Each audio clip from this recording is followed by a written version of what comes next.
The scariest thing about humans, they don't even know how strong they are. The data was wrong.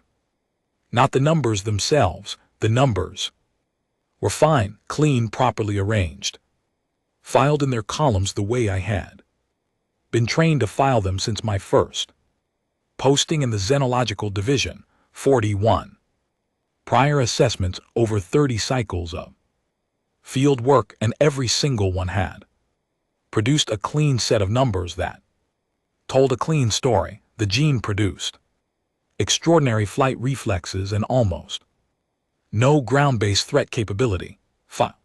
Under monitor, the Varlith could strip atmosphere from a small moon with their chemical deterrence glands, file under extreme caution, recommend a generous containment buffer between them and anything fragile. 41 species, 41 clean stories. Then the humans. The numbers pointed everywhere at once. My supervisor assigned me to the assessment of the species designated GX7714, known colloquially in lower division. Reports as humans as a formality. He used that specific word, formality. I have replayed the conversation many times since arriving at the observation post, and each replay the word lands in a slightly different place in my processing. What he meant was, this will be quick. What I understood was, nothing interesting is waiting for you there. My supervisor had never been wrong about a species in 30 cycles. He was wrong about this one. The physical benchmarks came first. They always do. I processed them on the transit shuttle, sitting in the dark, with my data pad balanced on one knee, working through the columns in order. Bone density, moderate, prone to fracture under significant pressure. Muscular output, adequate for a mid-gravity biome, unimpressive against 6 other species sharing a similar gravitational range. Thermal regulation, inefficient. They manage body temperature through sweating mechanism that is metabolically expensive and ancient by evolutionary standards. Organ redundancy, strange. They have 2 copies of several systems. That one copy would adequately serve, and almost no backup for other systems that seem like they desperately need one. I filed the physical tier, low threat by biological metric, proceed to behavioral analysis. Behavioral analysis was where the filing system stopped cooperating. The archive footage provided covered 600 years of documented human activity. I started as procedure requires with threat response documentation. How does a species behave when the situation has moved beyond rational management? What does the behavioral profile look like when the odds have turned decisively against them? I expected retreat. I expected surrender signals. I expected the standard cascade of distress behavior that every catalog species produces when it encounters situation its survival instincts correctly identify as unwinnable.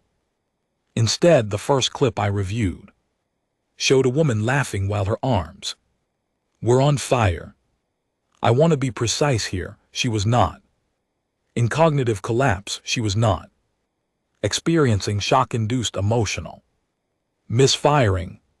She was moving through a collapsed structure, her sleeves burning up to the elbows, and she was laughing because the man next to her had said something she found genuinely funny. She patted the flames out with her bare hands, shook the ash off her fingers, and kept moving through the rubble without pausing. I reviewed the footage 3 times. I filed behavioral data inconclusive. Recommend live observation. The live observation assignment placed me at a human military installation on the northern continent of their primary landmass. I arrived with a standard kit, a cover designation that required no direct interaction with the subjects and the expectation that 48 cycles would be enough to complete the behavioral tier and return to my actual office where 12 other assessments were waiting. The first thing I noticed when I arrived was the sound. Not weapons, not machinery, voices. Cluster of soldiers near the southern perimeter fence already in full operational kit waiting for deployment.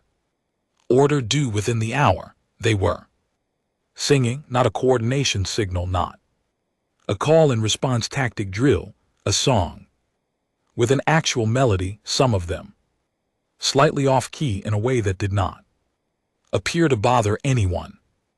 One soldier was drumming a rhythm on the side of a transport vehicle with the flat of his palm, eyes closed, fully committed to a performance that had no audience but the fence.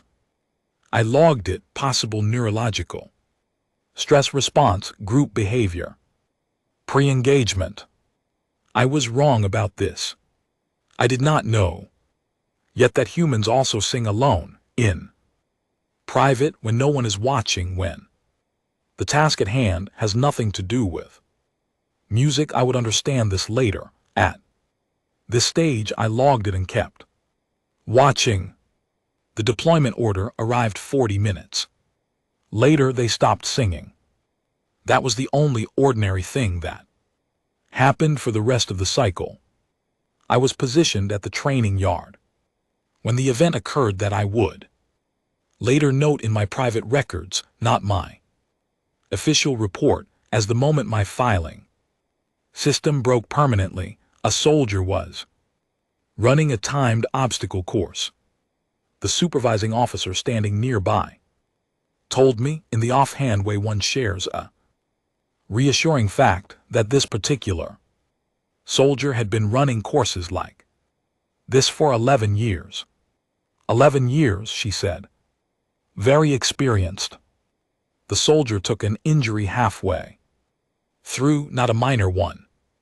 My field scanner calibrated that morning to human physiological parameters, flagged a grade 3 ligament rupture in the knee joint, and added a notation in red text, activity cessation recommended.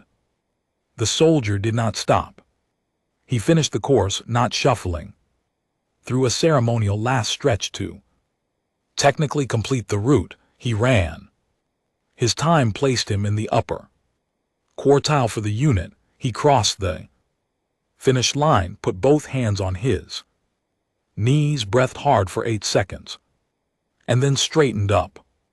Then he looked at the medic waiting nearby and he apologized. Not for the injury, not for needing attention. He apologized for the blood that had dripped from his knee onto the medic's boot, his own blood from his own injury landing on someone else's equipment, and his first response was concern about the inconvenience. I wrote 4 sub-reports on the apology before I noticed how many I had written. I did not know what I was looking for. The snag in the data would not come loose, and the more I pulled at it, the more I understood that the snag was not a processing error on my part. It was the data itself, a creature that finishes the task after the task has become physically inadvisable, a creature that, having done this, worries first about whether someone else was inconvenienced. I changed the behavioral status from inconclusive to active. Then I sat in the dark of my observation post and ran the numbers for the third time that cycle. They produced the same outputs. The physical benchmark still said low threat. The behavioral data still said something I did not have a category for. By the quiet, what kind of species does this? The graph keel ended 3 civilizations. before the coalition placed an expansion cap on their territory. I want to give that fact the weight it deserves. 3 civilizations, not contested border systems, not disputed colonies, not resource conflicts that were eventually mediated. 3 complete civilizations gone. The Graf-Kiel did not take prisoners and they did not negotiate once an engagement had begun. My division rated them at last formal assessment as severe threat, containment recommended, buffer zone minimum 12, orbital radii. Every species that had gone up against the Graf-Kiel had run the tactical model first and arrived at the same conclusion. Do not. The human military unit I was embedded with had apparently not run this model, or they had run it and someone had looked at the output and disagreed with it. I was not sure at the time which of those possibilities unsettled me more. I received the deployment briefing second-hand. The unit's commander, a man named Leon with a jaw that looked like it had been built for a heavier gravity than this one, delivered it in a field tent with a map spread on a folding table and a cup of something hot steaming near his elbow. He spoke for 12 minutes. His voice was flat and even, the kind of voice that does not change volume to indicate severity, so everything he said landed with the same weight whether he was talking about coordinates or casualty projections. He talked about casualty projections the same way he talked about coordinates. I noted this. The unit was 43 personnel, mixed specialties, mixed ages. The youngest was a soldier named Owen who looked, to my observation system, like he was approximately 19 standard years, and who cleaned his equipment with the focused intensity of someone who had recently been told that clean equipment is the difference between living and not. The oldest was a medic named Elise who moved through the pre-deployment preparations with the energy of someone running slightly behind on a schedule only she could see. There was also Connor. I noticed Connor because he was the one who had finished the obstacle course on the damaged knee the previous cycle. He was standing near the tent entrance with his weight distributed in a way that my scanner flagged as compensation for the injury, and he was eating something out of a wrapper and reading the briefing notes a second time. He read them the way someone reads a thing they already know, checking to make sure nothing had changed. Nothing had changed. I had filed a behavioral note about Connor. Subject demonstrates above average task completion drive with below average physiological self-monitoring. I read the note back that morning and thought it was technically accurate and completely wrong about what I had actually seen. The engagement began at low light on the second cycle. The Graf-Kiel's tactical methodology is well documented. They advance in structured formations. They communicate through subsonic pulse patterns. My monitoring equipment picks up as a low vibration in the floor, and they do not modify their approach based on casualties taken. Their modeling system identifies the most efficient path to objective completion, and they follow it. The efficiency of this approach had worked against every species they had previously engaged with, because every species they had previously engaged with had tactics built around minimizing loss. Human tactics are not built around minimizing loss. I understood this somewhere around the third minute of engagement, watching from my covered observation point as the unit absorbed a strike on their left flank. That should have caused them to redirect, regroup, pull back to reassess. Instead, Leon's voice came through the communication channel, flat and even as it had been in the briefing tent, redirecting 2 personnel from the center to cover the left while the rest continued forward. He did not pause. He did not change his tone. The Grathkeel's formation models cannot account for an opponent that absorbs and advances. Their system requires the enemy to flinch to create an opening, to move it a predictable direction determined by which angle of pressure is greatest. The humans were not moving in a direction determined by pressure. They were moving in a direction determined by objective, and no amount of pressure was changing the objective. The Grathkeel began making errors, small ones at first, a formation edge that tightened when it should have held, a pulse communication that came a half second late, which for the Grathkeel is the equivalent of a shout of confusion. I had studied their behavioral patterns for 8 cycles before this posting. I had never seen them make an error in live engagement footage. They made 7 in the next 20 minutes. Then Connor went down. My scanner registered it as a significant impact event. The readout was not ambiguous. The field assessment flagged it in a category my instruments assigned a lethality probability of 94.3%. I stared at the number. I checked the calibration. The calibration was fine. Connor did not move for 4 seconds. Then he stood up.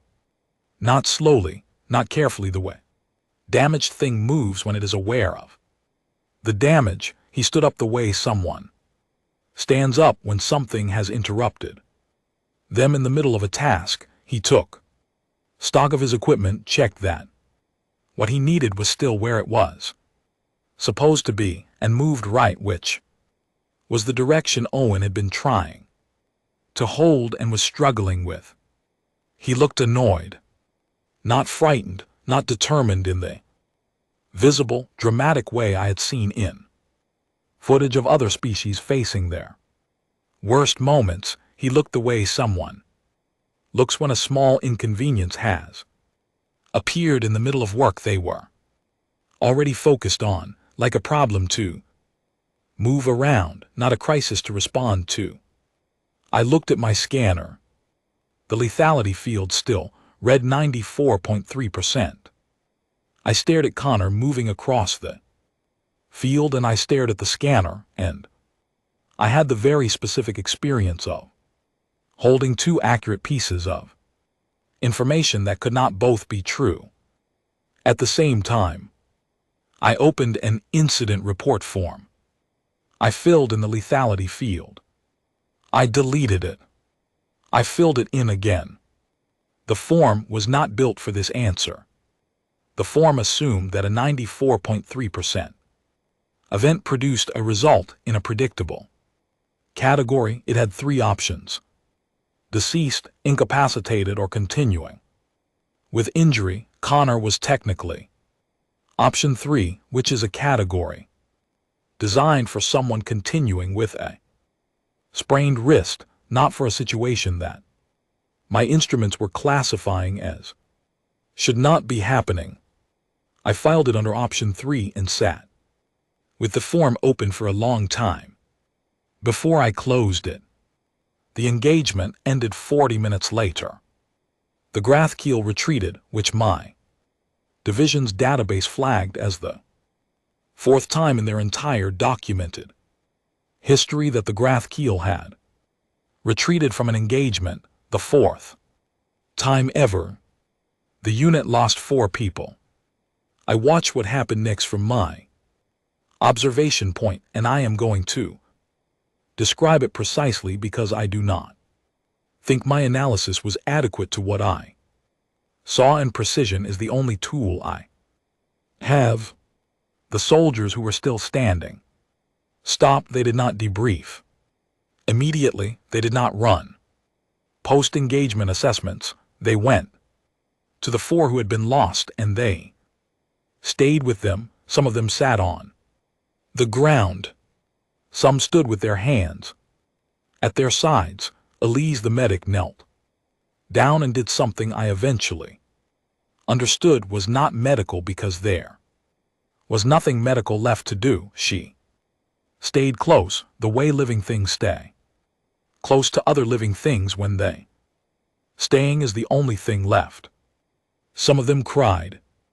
I had extensive documentation on human crying in my behavioral files. I had categorized it as a stress response, a pressure valve for excessive emotional load.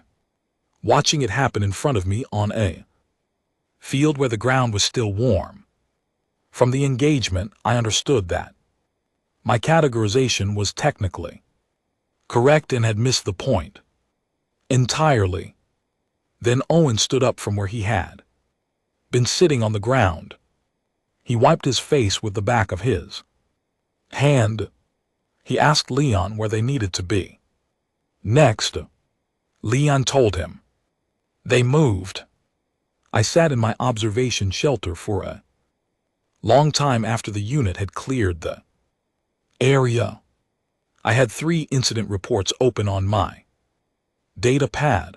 I had created 4 new data fields that afternoon, all of them for events that my standard assessment forms had no category for.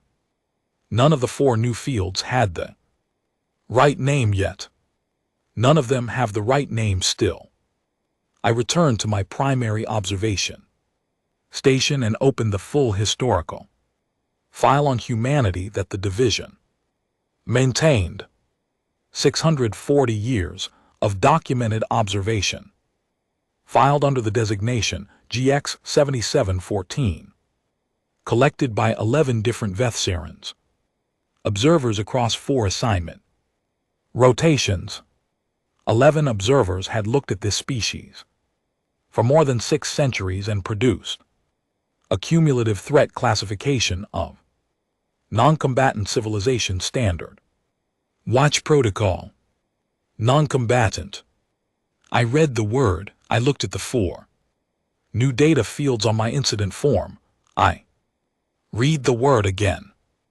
My predecessor's final report, filed 22 cycles ago by an observer who was apparently perfectly satisfied with his conclusions, contained the following line: the species demonstrates low-level territorial conflict but no evidence of organized large-scale aggression toward external parties. I read this sentence and tried to understand what data he had been looking at. I went back through the archive he would have had access to. The same footage was there, the same behavioral records, the same 600 years. He had looked at the technology. That was the misfire. That was where every prior observer had stopped. The ships were small and slow. The weapons were primitive by any galactic benchmark. The communication network was loud and disorganized and broadcast in approximately 40 languages simultaneously, which is not what a unified threat looks like. So the observers looked at the tools and filed the species as limited, contained no immediate concern. They measured the hands. They did not look at what the hands kept doing after they should have stopped. I spent the next full cycle going back through the archive with different search parameters, not technology, not military output, not resource acquisition or territorial expansion. I searched for sealing events. A sealing event in xenological behavioral analysis is a moment when a species encounters a hard limit, biological or environmental or social, that its current capability cannot overcome. Every species responds to sealing events. The response pattern is one of the most reliable behavioral indicators available for long-term threat assessment. Most species, when they hit a ceiling, develop workaround behaviors. They find the path around the obstacle. This is adaptive, rational, and produces stable civilizations. Humans in 640 years of documented observation had never gone around a ceiling. They had gone through every single one. Disease ceilings, atmospheric limitation ceilings, energy resource ceilings, structural material ceilings, communication bandwidth ceilings, cognitive processing ceilings. Every time the data indicated that the species had reached the upper boundary of what was currently achievable, the next documented data point showed them on the other side of that boundary. They did not slow down when they hit the ceiling. They did not redirect. They hit it until it moved. They called this progress. The word appeared in their own documentation with the casualness of someone describing whether we made progress. It was a period of significant progress. The goal is continued progress, as though the steady removal of every limit their biology and environment placed on them was simply a feature of existing, something that happened the way seasons happen, without particular drama or intention. I searched for self-assessment accuracy. Next, I wanted to know whether they understood what they were doing, whether any human documentation acknowledged in plain terms what their behavioral pattern looked like from outside. What I found instead was a complete and consistent mismatch between their actual capability and their own perception of it. Individuals in crisis situations describing their actions afterward as, "I just did what anyone would have done. We did what we had to. There was no other option. It was nothing special." Their accounting of extraordinary events was relentlessly ordinary, as though the thing they had just done was simply the floor, the baseline, the default, and anything above it would have been remarkable. But this was just what happened when people showed up and did the work. 73% of documented human accounts of remarkable acts contain the phrase, "anyone would have." I noted this. I stared at the note. I noted it again. They did not know. That was the sentence that came, and it came without drama, the way a calibration result comes when you have been running the wrong settings and finally input the correct values. They did not know what they were. They had been doing this for 6 centuries, and they had not recognized the pattern in their own behavior. I was several hours into the archive review when I found the image. It was filed under disaster documentation from a flood event in the eastern territory of their largest continental landmass. A city had gone underwater. The documentation was thorough and clinical, the kind of record that Division Observer had compiled without editorializing. Coordinates, casualty figures, structural loss assessments, recovery, timeline projections. Attached to the document without annotation was a photograph. A child had drawn a picture of her family. I know this because the child was visible in the frame, sitting on a folding cot in a temporary shelter, holding up the drawing to show the person taking the photograph. The drawing was in crayon. The figures, simple, the way children draw figures, round heads and stick figures, and features placed approximately where features go. There were 6 figures in the drawing. 3 adults, 2 children, a dog. They were standing in front of a house. House had a sun above it. Everyone in the drawing was smiling. Every figure, including the dog. The case file attached to this photograph listed the families reported. Losses in the flood, the numbers were on the page in plain text, 2 lines above. The photograph. 3 of the 6 figures in the drawing were gone. The child had made them smile anyway. I wrote 11 pages of analysis notes before I noticed how many pages I had written. I went back and read them and found that none of them said anything that the image did not already say more clearly. The notes were not analysis, they were the thing I do instead of having a response I know how to categorize. I deleted all 11 pages. I looked at the image for a long time. The child drew what she wanted to be.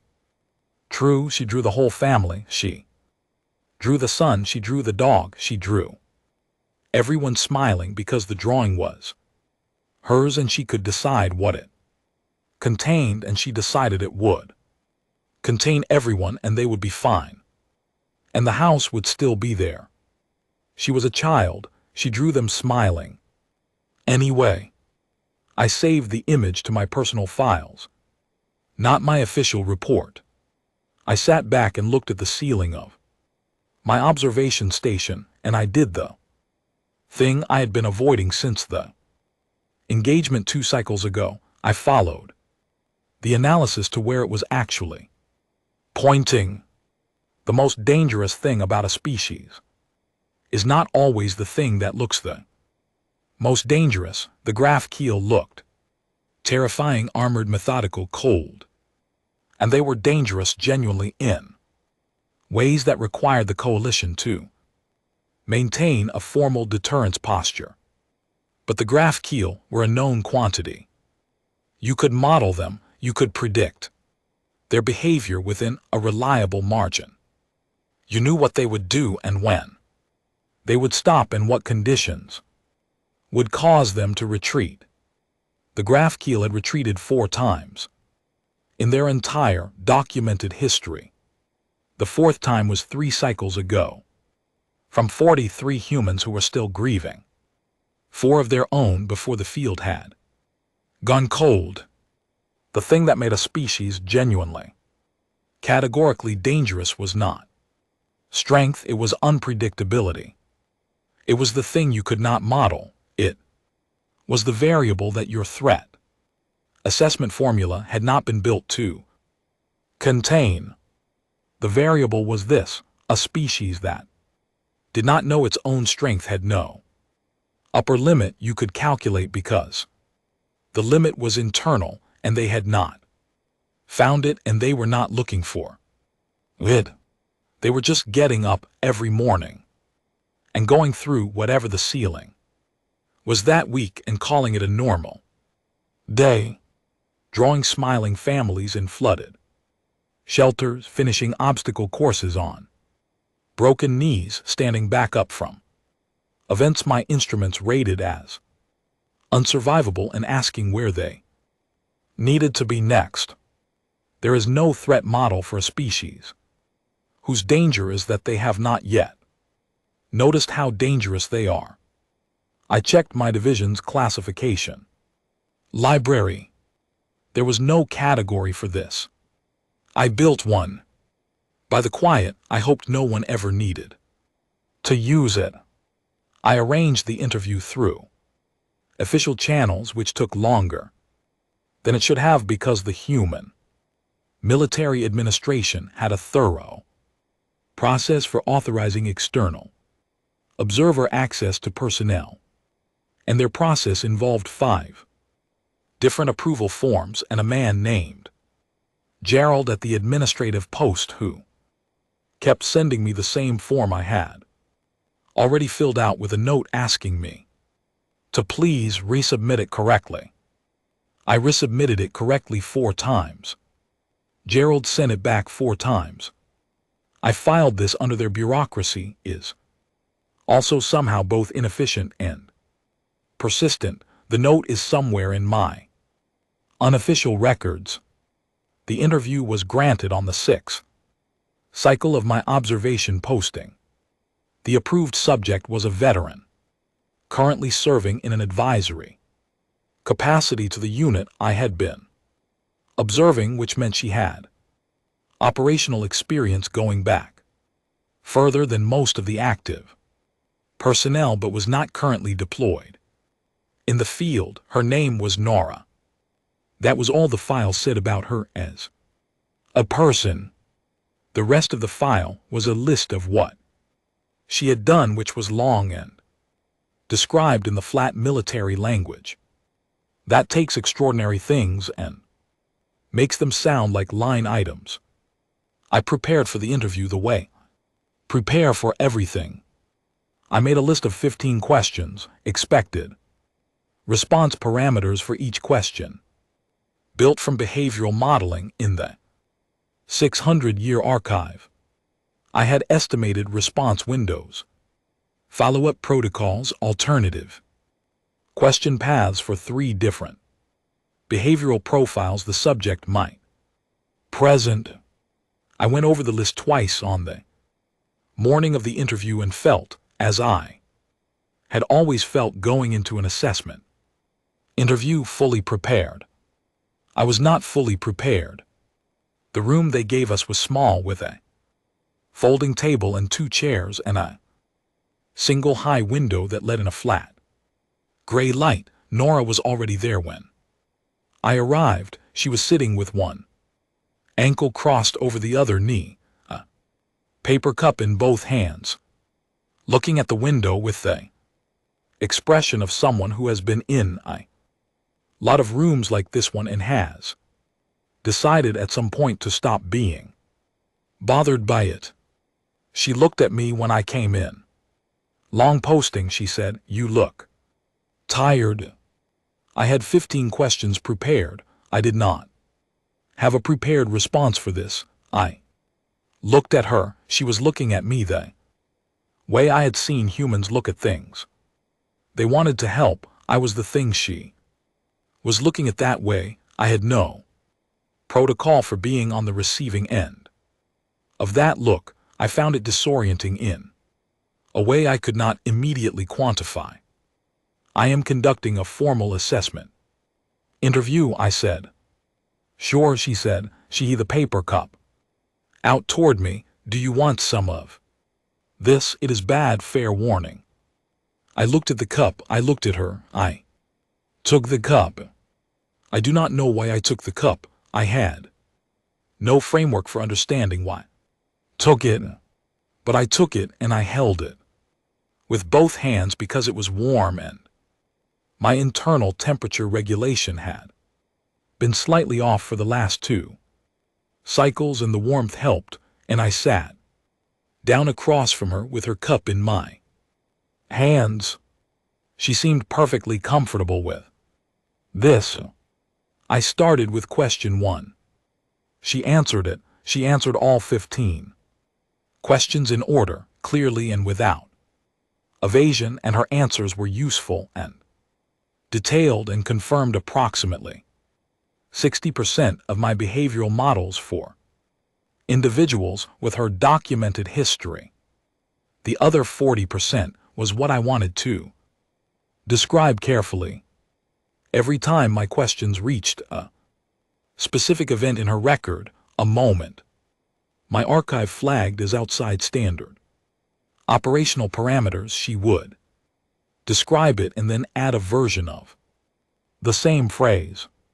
Anyone in that situation would have made the same call. We all had the same information. The others would have done the same. I just had the angle. It was not particularly remarkable. These were not her specific words each time, but that was the consistent content.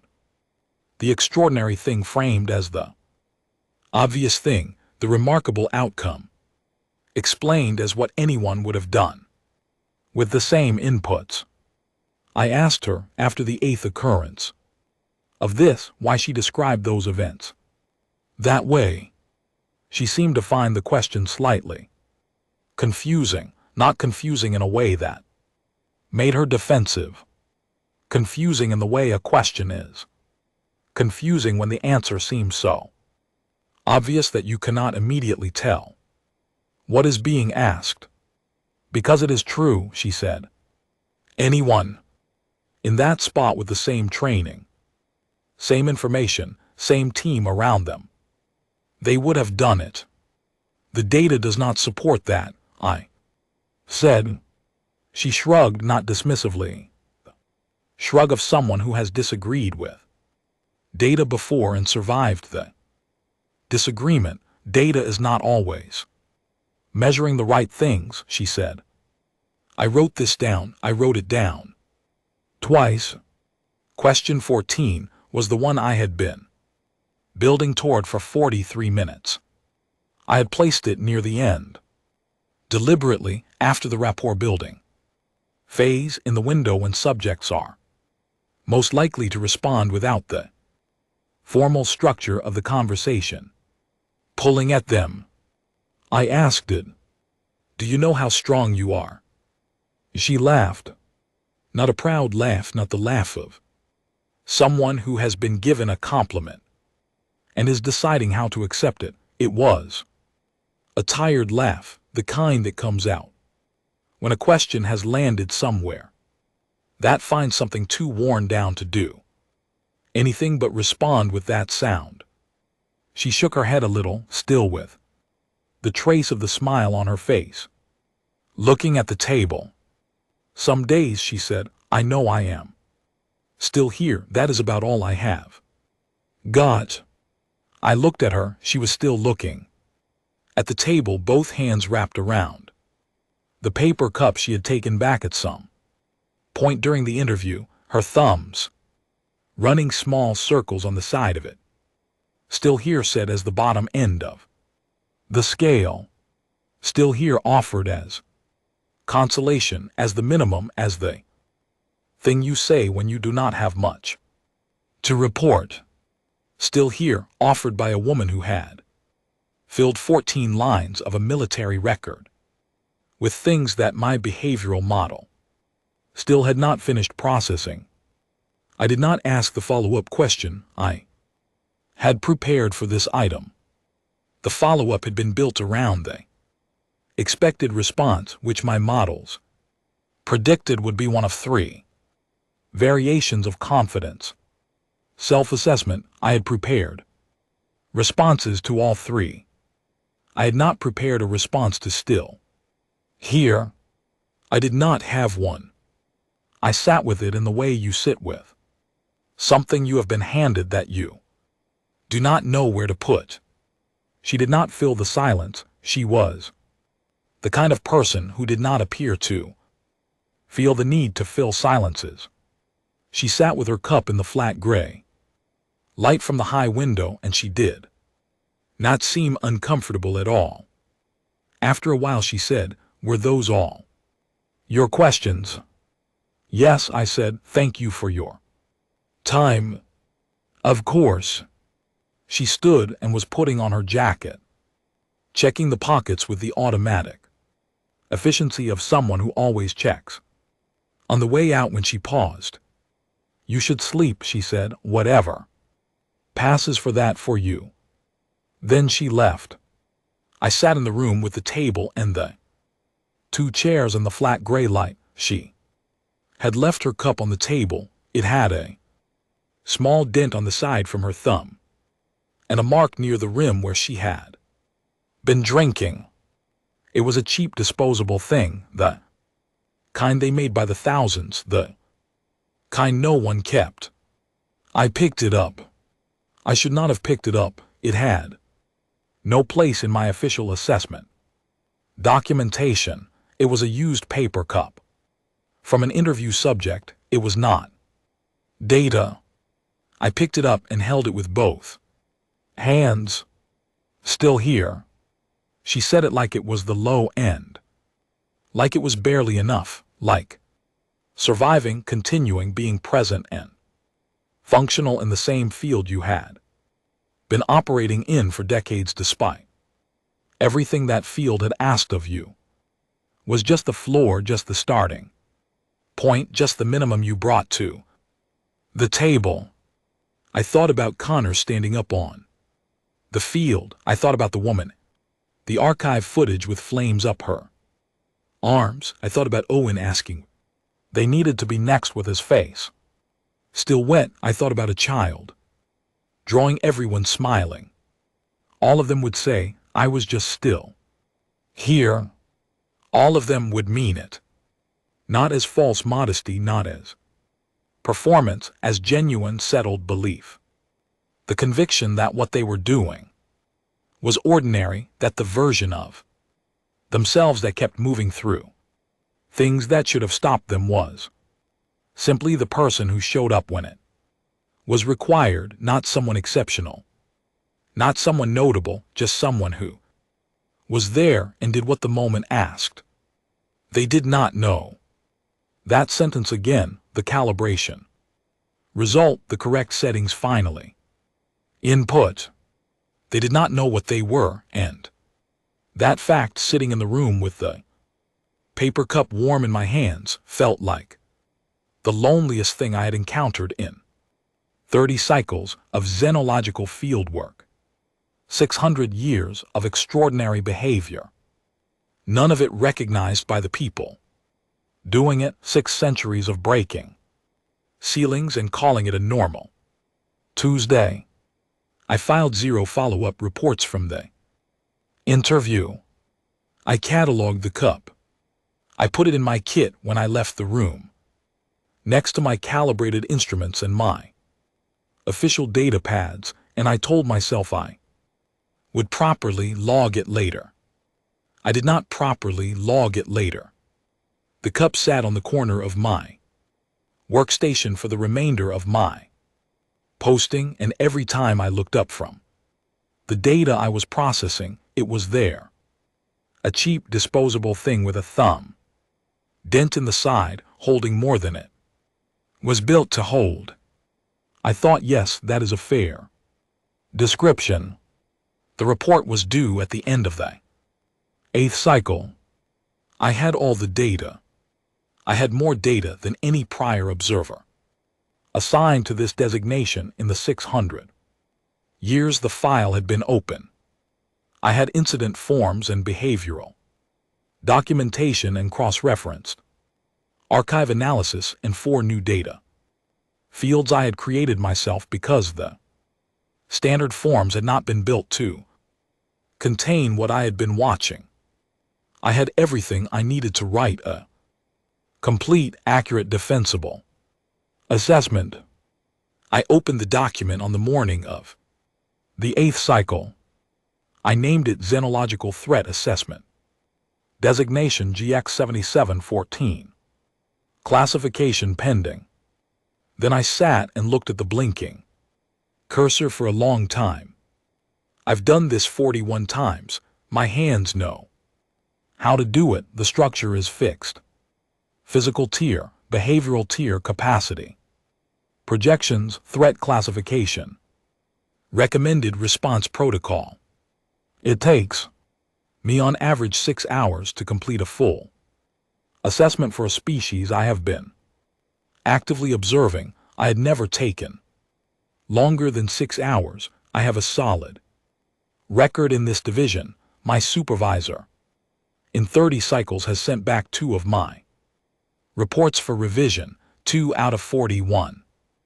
I started with the physical tier because the physical tier was easy, and it sometimes helps to do the easy parts first. Low threat by biological metric, bone fracture probability under stress. Moderate thermal regulation efficiency. Below galactic average, unassisted speed. Insufficient to rank in the top half of cataloged species in a similar gravitational range. I wrote this section in 40 minutes, which was normal. I moved to the behavioral tier. Pain response threshold. I wrote several lines. I deleted several lines. I wrote them again. My field measurements were accurate. The problem was not accuracy. The problem was that accurate numbers Applied to what Connor had done on that field produced a document that looked like a clerical error. I kept the numbers. I left the analysis sparse. I moved on. Adaptive tactical capability. Here the writing came more easily because tactical adaptability is a category the form was designed to accommodate. I described the engagement with the graph. Keel, I described the response pattern, the forward momentum, the way the unit had absorbed losses and continued toward the objective while the graph keels. Modeling system failed to produce workable counter. I described the retreat, the fourth in. Graph keel recorded history. I read this section back. It was accurate. Every word was accurate, reading it as an isolated piece of documentation in the clinical language of the assessment form. It sounded alarming, as it should. It was alarming. I kept writing. Emotional regulation as operational asset. This was the new field I had created, the one with no prior equivalent in the division standard assessment library. I wrote about what I had observed after the engagement, the grief, the sitting with the fallen, the crying.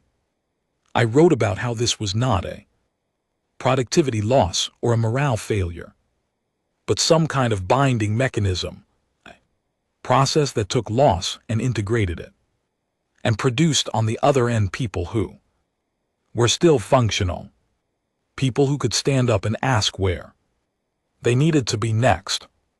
I wrote about how the emotional processing and the operational capacity were not in competition with each other the way my prior models had assumed. They fed each other. The grief did not slow them down. It was part of what kept them going. I wrote this section carefully. It was the section I was most unsure how to classify, and I wanted the language to be precise. Ceiling penetration, behavioral pattern. The section built from my archive. Analysis, the 600 years of limit events and their outcomes.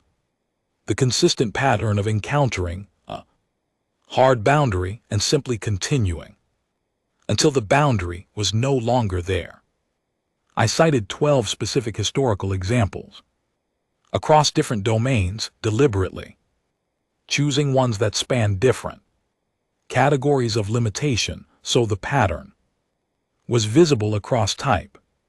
I wrote, the species does not appear to possess a reliable internal mechanism for recognizing an unwinnable situation. What other species experience as a ceiling, this species experiences as the current state subject to change through continued application of effort. I read that line several times. It was accurate. It was also, in the context of a threat assessment, the most concerning sentence I had ever put in a report. I kept writing. Self-assessment accuracy below average. The subject population consistently underestimates individual and collective capability. This underestimate appears to be genuine and consistent across age groups, specializations, and regional demographics rather than a performance or a tactical posture. The species does not know what it is. I stopped. I read that line back. The species does not know what it is. 6 words, they sat on the page in the flat assessment language I had been using for 30 cycles, and they looked, for the first time in a report I had written, like an accusation rather than a data point, like something that needed to be addressed, though I could not have said how. I continued to the threat classification section. This is the section that the division uses. This is the section that goes up the chain of report, gets reviewed by 3 separate supervisory tiers, and eventually produces an action. Recommendation that the coalition's policy apparatus converts into a real-world posture toward the designated species. I had filled out this section 41 times. I had never produced a classification in the top 2 tiers. I looked at the data I had assembled. Pain tolerance beyond any recorded parameters in the assessment library. Adaptive tactical behavior, functional, in scenarios that had previously produced no survivors from non-Grathkiel species. Emotional resilience mechanism, no. Analogous system in any cataloged species. Ceiling penetration rate, consistent, uninterrupted across 6 centuries. Self-awareness of capability near 0. That last item was the one that pulled the classification where it went. A species that knows it is strong has a calculable limit. You can model its decisions, you can project its behavior at the boundary of its capability. Because at the boundary it will assess the situation, weigh the probability, and make a calculation. That calculation is a vulnerability. That calculation is a place where rational deterrence works, where negotiation works, where the standard toolkit of galactic diplomacy has purchased a species that does not know it is strong has no such boundary, because the boundary is a product of self-knowledge, and the self-knowledge is not there. They do not calculate the odds and decide to continue anyway. They continue because it does not occur to them to stop, because they have never stood at the edge of their own capability and recognized it as an edge, because they get up and they go to the next thing and they call it still here. You cannot deter something that does not know it should be deterred.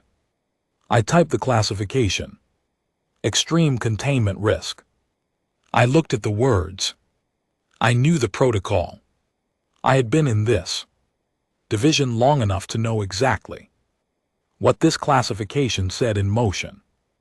Not monitoring, not containment buffer. Zones and diplomatic distance and careful resource competition management. The division had a word for it in the procedural documentation. A clean administrative word that meant something that was not clean at all.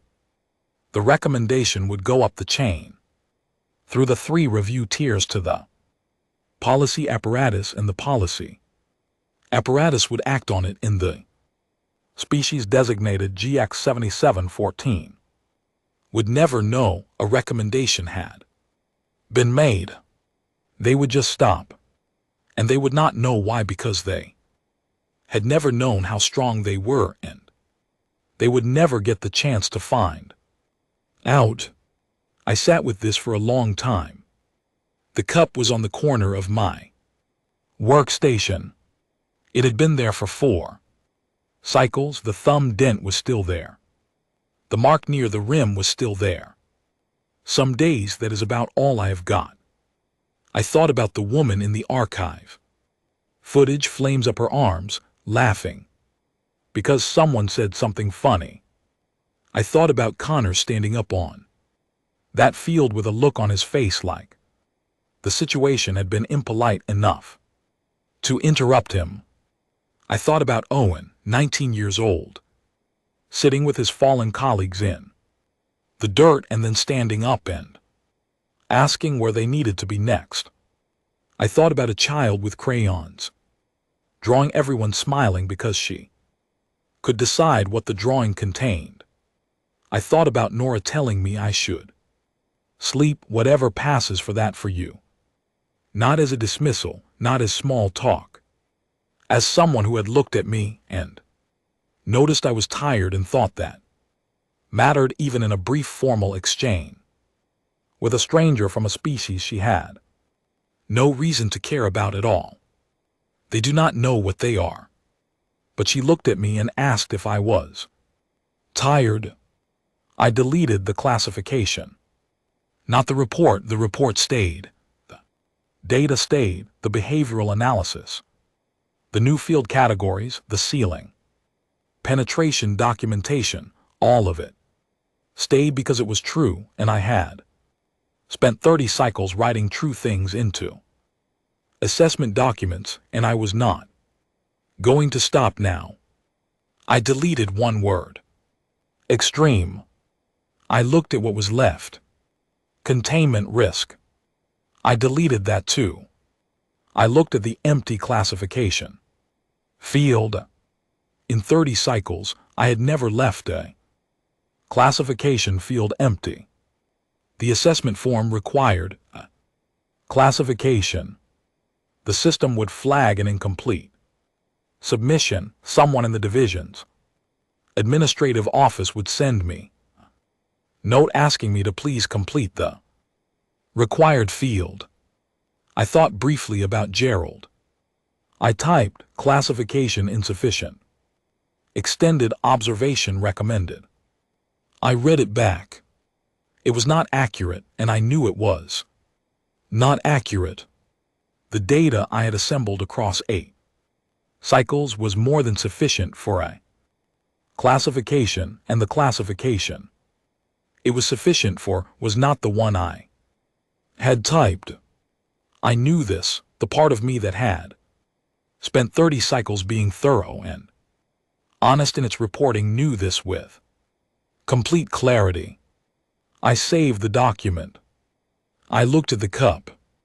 I thought 30 cycles, 41 assessments, 2 reports sent back for revision, a record my supervisor once described as exemplary. I was about to file a report that did not live up to that word.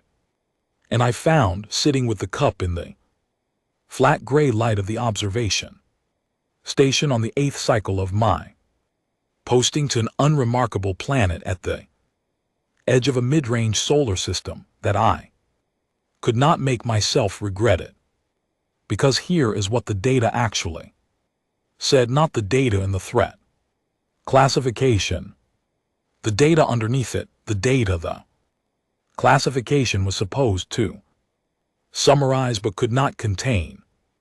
The data said, there is a species here that breaks every ceiling it encounters and does not notice, that absorbs loss and continues and calls the continuation barely managing, that cries in the dirt and then stands up, that draws smiling families in disaster shelters, that apologizes for bleeding on someone's equipment after finishing a task that should have been impossible to finish, that sings before things that should silence anyone, that asks tired strangers from unknown species if they have had anything to eat lately. The data said they do not know. And here was the thing the data could not say, the thing that was not in any of my incident forms or behavioral reports or the 4 new fields I had created. I did not want them to find out this way.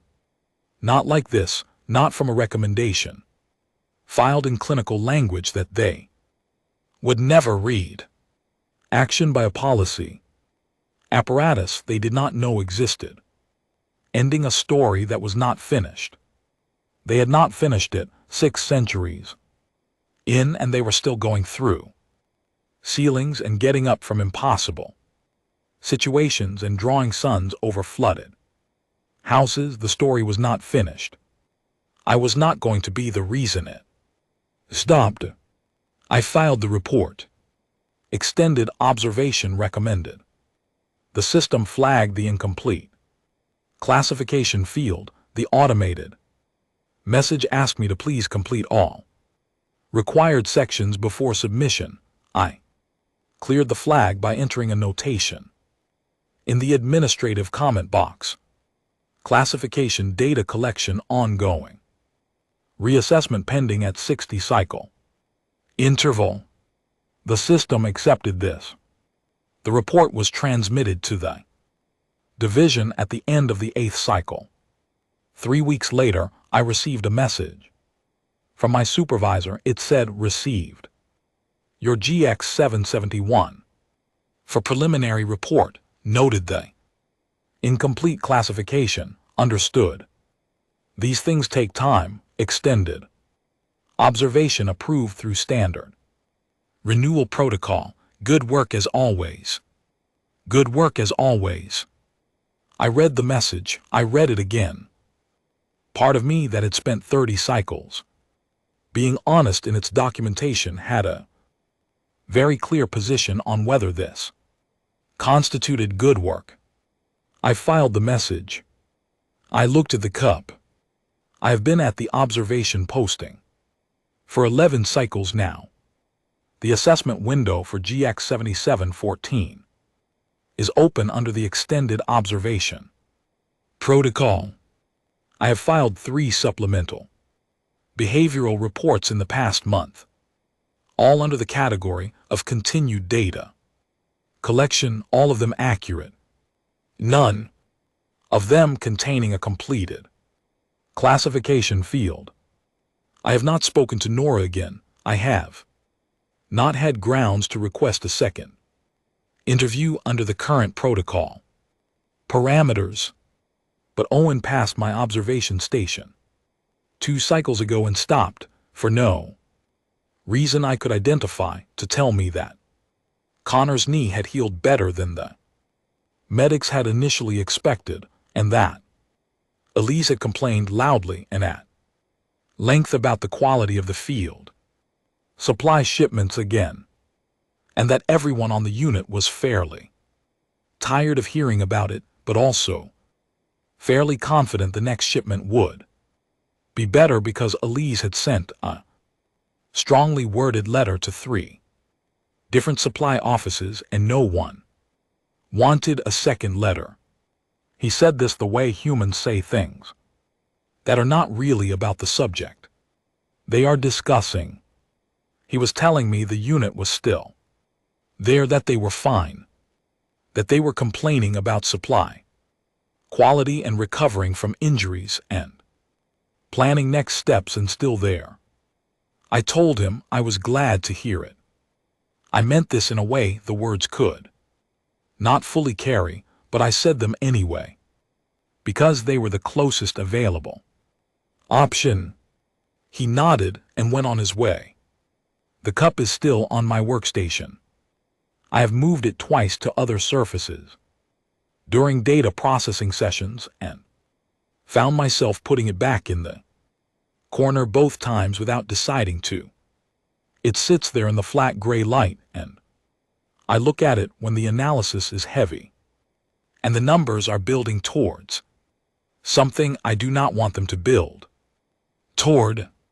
I think about what Nora said, not the formal answers from the 15 questions, not the operational accounts or the useful data, the first thing before any of the questions. "You look tired." A small, thrown-away observation from a stranger in a bare room, offered freely and without cost to a being who was there to assess her and her species and decide what they were worth to the rest of the galaxy. She noticed I was tired. She offered me her cup. I have 40 cycles left in my xenological career before the Vethsaran division requires mandatory retirement. I will likely be assigned to 12 more species in that time. Some of them will be dangerous in the clean, documentable way that produces accurate threat classifications and appropriate protocol recommendations, and reports my supervisor does not send back. I will do that work. I am good at that work. I will do it the way I have always done it, methodically, without assumptions, in order. But I will have in the corner of whatever workstation I am assigned to, for the rest of those 40 cycles, a paper cup with a thumb dent in the side and a mark near the rim. And on the days when the work is heavy, I will look at it, and I will think they do not know what They are. And I will think I do. And I will think that is going to have to be enough.